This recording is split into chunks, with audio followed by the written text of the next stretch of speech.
Good morning. So today, I'd like to talk about the Holy Spirit for a moment for our devotional.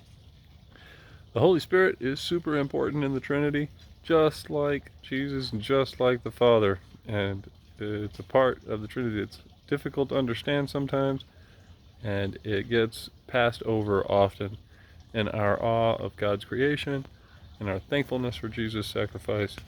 We kind of forget that the Holy Spirit is a constant, ever present, talking, walking part of us.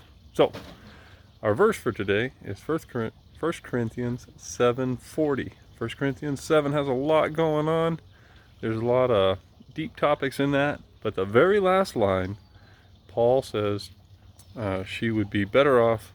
I'm paraphrasing. Paul says she'd be better off if she remained that way. This says I, and I think I have the Holy Spirit also.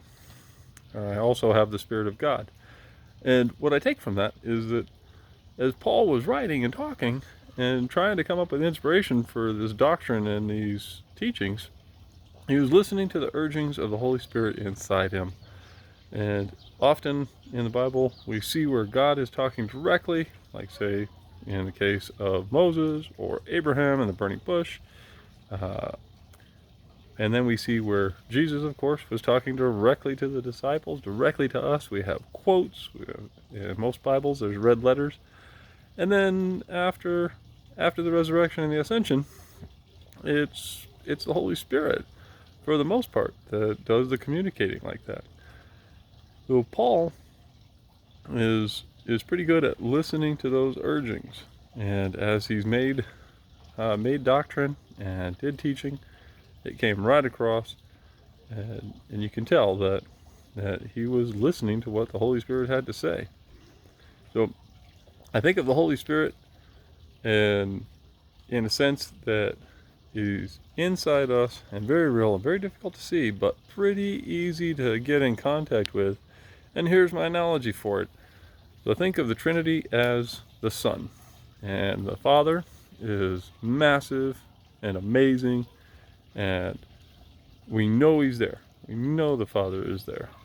And then we have Jesus that we could see. We could, like the light of the sun. If the Father provides the gravity, Jesus provides the light. We could see him. We could touch him. We know he's there. And then we have the Holy Spirit, which is like heat. So if I move out of a shadow and I move over here into the light, I don't just have Jesus' light on me, I have heat and warmth. And that's how I think of the Holy Spirit. It's a part of the sun that you can't see so much, but you can definitely feel. And you know when it's missing, because it gets a little chilly. And you know when it's there, because it's comforting. And that's kind of a good way to think about it. In the next few vids I'm going to put up, we're going to talk a little bit about the Holy Spirit as I learn more. And I dwell on this a bit and I pray about it.